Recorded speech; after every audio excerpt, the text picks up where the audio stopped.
dando continuidade também ao módulo de emergências cardiovasculares, né, que será dado por mim e pelo Dr. Kelvin Lins, que aqui está, tá bom? E nós iniciamos esse módulo com a aula de pericardite aguda. Vamos dar continuidade com a aula de síndrome coronariana aguda sem supra de ST, tá? Queria lembrar a vocês que as aulas ficarão disponíveis na plataforma, tá certo? Então vocês terão acesso em seguida, tá bom? Então vamos lá, gente. Sem mais delongas, né? Privilegiando quem chegou na hora, vamos falar de síndrome coronariana aguda sem supra. Primeiro, a importância nem se fala, né? A grande verdade é que doença do aparelho circulatório é causa frequente e importante de morte, tá certo? No país e no mundo. E em relação à divisão da síndrome coronariana em com supra e sem supra, eu sempre gosto de fazer algumas perguntas, né? A primeira pergunta é qual das duas, na verdade, é a mais frequente? Geralmente as pessoas acertam essa pergunta, né? Eu pergunto se é com supra ou sem supra, as pessoas falam que é sem supra, e de fato é a síndrome coronariana aguda sem supra de ST. Quem é que mata mais no intra-hospitalar?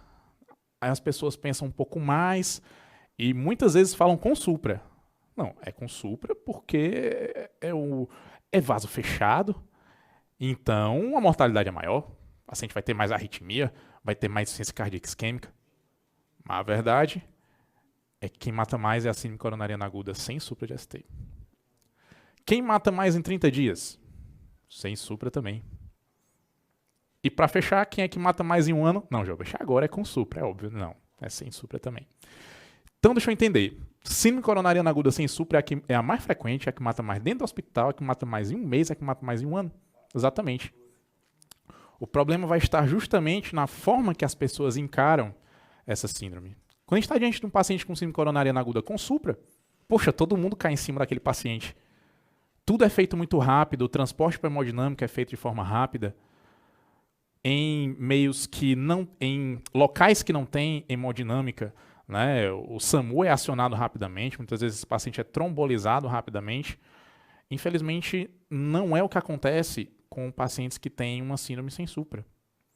Esses pacientes são internados, aguardam muitas vezes semanas por um CAT.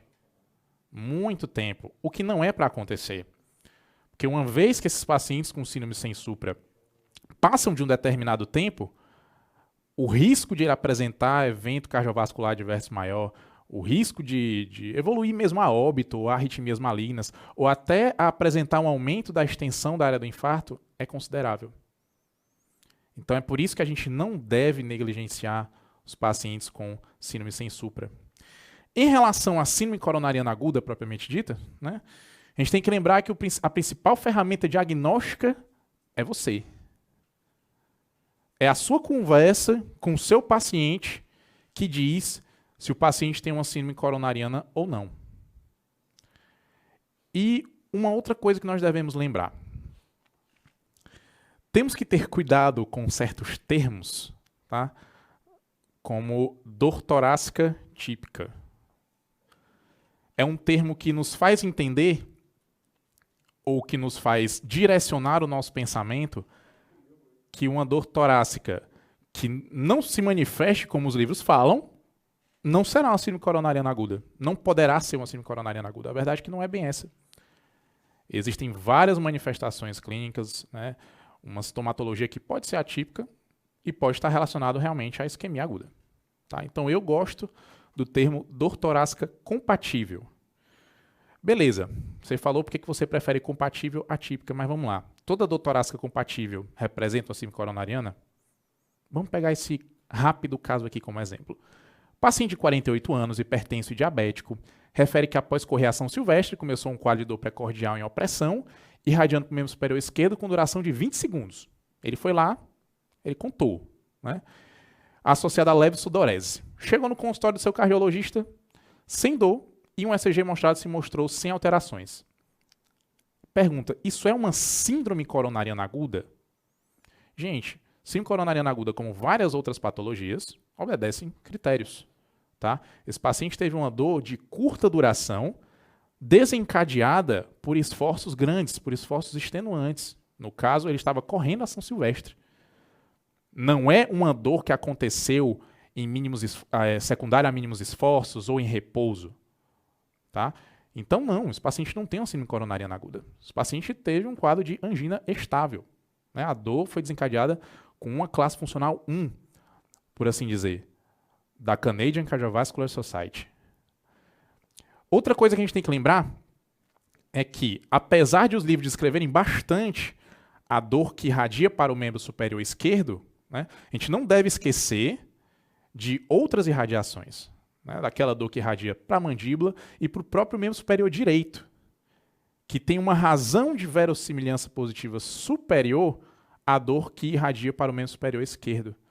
Razão de verossimilhança tem relação direta com probabilidade.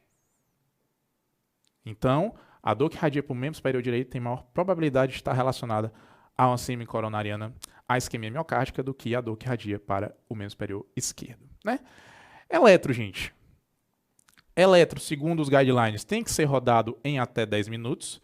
Em alguns serviços daqui acontece algo que eu particularmente prefiro, que é um eletro ter que ser rodado em até 2 minutos e ser visto por um médico em até 10 minutos. Né? Quanto mais rápido a gente vê esse eletro para saber se existem evidências de vaso fechado ou não, melhor para o paciente. O tempo é miocárdio, o tempo é músculo.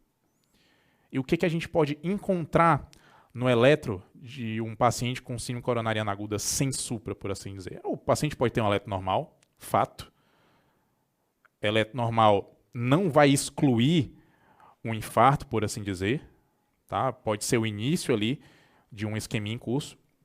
Inversões de onda T, o paciente pode apresentar infras de ST, padrões de alto risco, tá certo? Existem padrões famosos de alto risco que não vão obedecer bonitinho, lindo e maravilhoso os critérios de supra, mas, poxa, esse paciente vai precisar de uma reperfusão de forma tão urgente quanto um paciente que tem uma síndrome com supra, tá certo? Fora os chamados preditores de isquemia crítica. Preditor de isquemia crítica. Existem 2 preditores de isquemia crítica famosos, tá certo? Na verdade, não tão famosos, porque passa batido por boa parte dos médicos que atendem nas emergências. Tá? Paciente que tem uma inversão de T ou infra de ST na derivação AVL, quem está online com a gente, anota essa aí, a inversão de T com infra de ST em AVL é um preditor de elevação de ST na parede inferior. Se a gente desse um nó na artéria coronária direita, a manifestação eletrocardiográfica mais precoce não é o supra-inferior.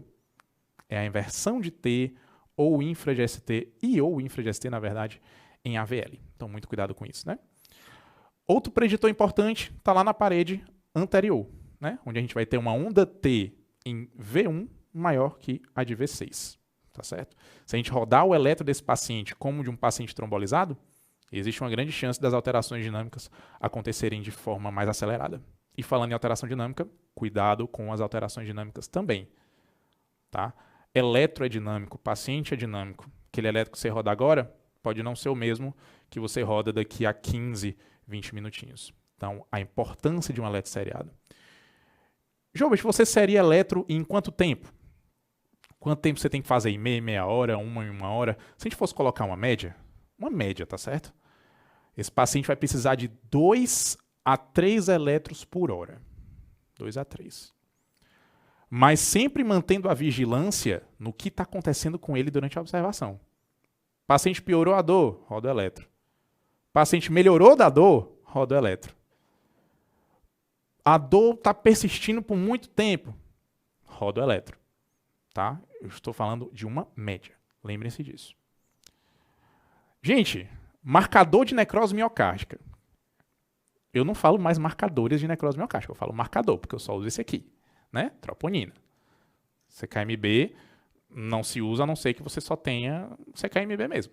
Aí é quem você vai pedir, tá? O que a gente tem que lembrar de troponina no contexto da síndrome coronariana? Que a troponina é aquela que vai fazer curva no contexto da síndrome coronariana. A primeira amostra de troponina só pode vir de 2 formas, né? Normal ou alterada. Você consegue concluir alguma coisa a partir disso?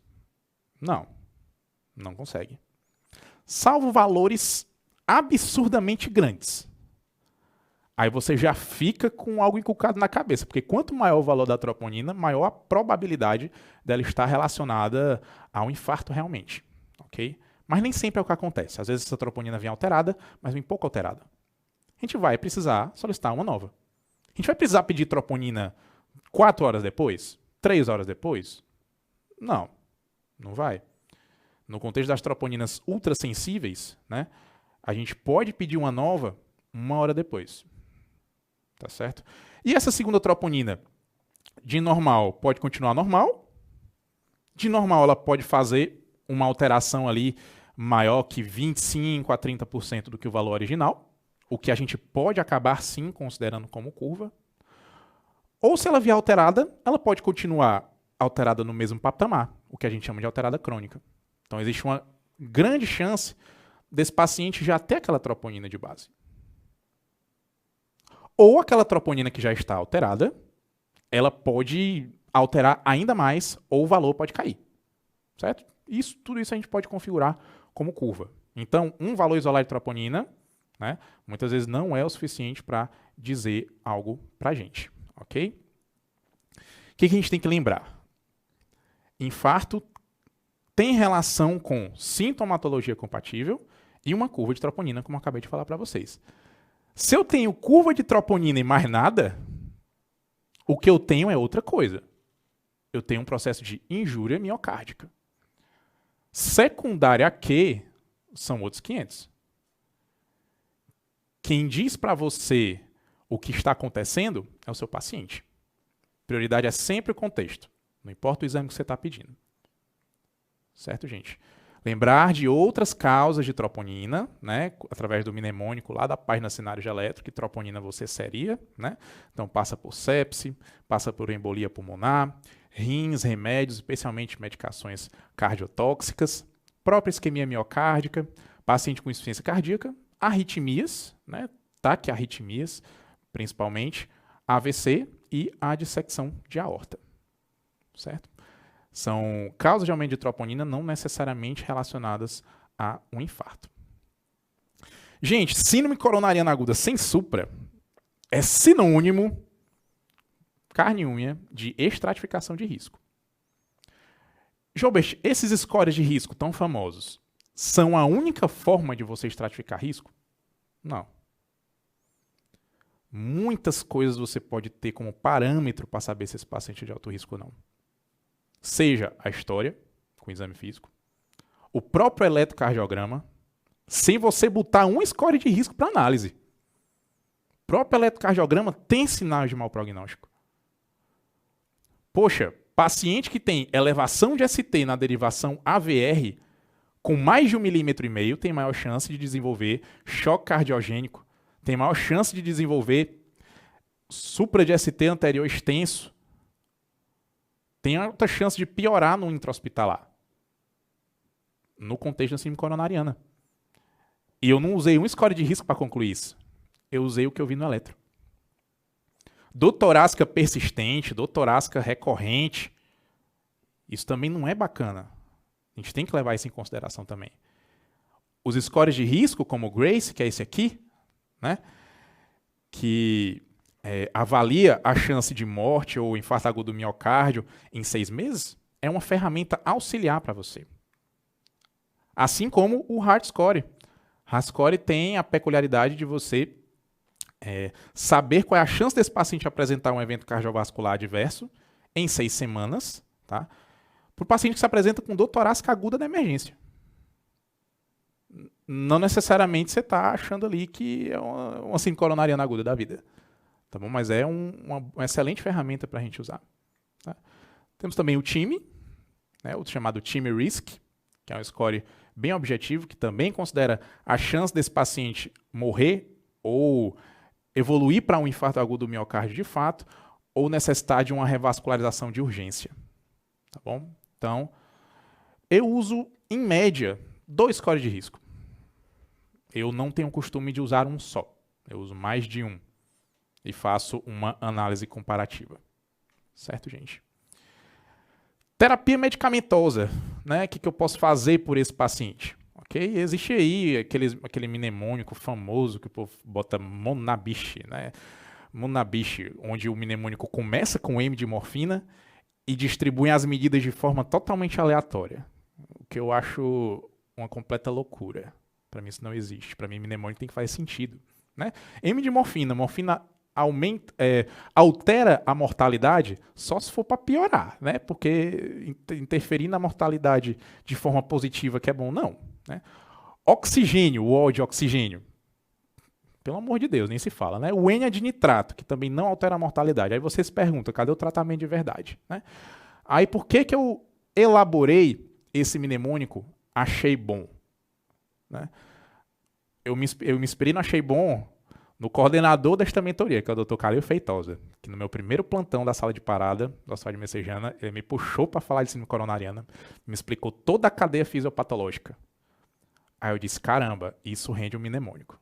Aí eu criei o mnemônico, Achei Bom. Seguindo a fisiopatologia da doença, né? Primeiro, vou dar antiplaquetário para esse paciente, vou fazer aí o AS, vou fazer a segunda terapia antiagregante, certo? Vou interferir em seguida em fator de coagulação, então não vou dar necessariamente heparina, mas é interessante lembrar da anticoagulação, ok? Depois de atuar no trombo, através desses 3 primeiros fatores, dessas 3 primeiras letras, eu vou atuar na placa aterosclerótica, então eu vou dar estatina de alta potência. Depois de atuar na placa, que está instável, ok? Eu vou atuar na bomba, vou fazer uma cardioproteção. Então, eu vou dar IECA. Se não houver contraindicação, lembrando, viu, gente? Porque beta-bloqueador, na verdade, dificilmente, muito raramente, está na prescrição das primeiras 24 horas do meu paciente com síndrome coronariana. Quase nunca está, na verdade, ok? Então fiquem atentos a isso. E por último, só por último, a gente coloca os sintomáticos, né? A gente vai colocar aí um O2 se necessário, né? Algum antianginoso se necessário, tá bom? Morfina, na minha visão, não era nem para entrar. Eu botei porque lá no começo, quando eu criei, eu ainda não tinha a imagem da morfina que eu tenho hoje. Mas tanto é que o meu mnemônico eu achei bom terminando com N e não com M. Certo, gente? Atenção para eventuais indicações de reperfusão imediata, mesmo esse paciente não tendo supra de ST no eletro, ok? Dor refratária, atenção para isso. Paciente com instabilidade hemodinâmica, está evoluindo rápido ali para um choque cardiogênico de alguma forma, ou a presença de arritmias ameaçadoras à vida. Se esse paciente tem qualquer uma dessas manifestações, primeiro, suspeite que, na verdade, o vaso desse paciente está fechado. Porque erroneamente se associa síndrome sem supra a vaso que não está fechado. Associam o fato do paciente não ter critérios lindos, maravilhosos e bonitinhos com o contexto fisiopatológico da coisa. Não é assim que a gente deve pensar. Até 10% dos pacientes, até 25% dos pacientes que não têm supra de ST no eletro podem ter o vaso totalmente fechado. Com padrões importantíssimos que a gente vai discutir melhor na nossa maratona de eletrocardiograma. Isso era o que a gente tinha para falar.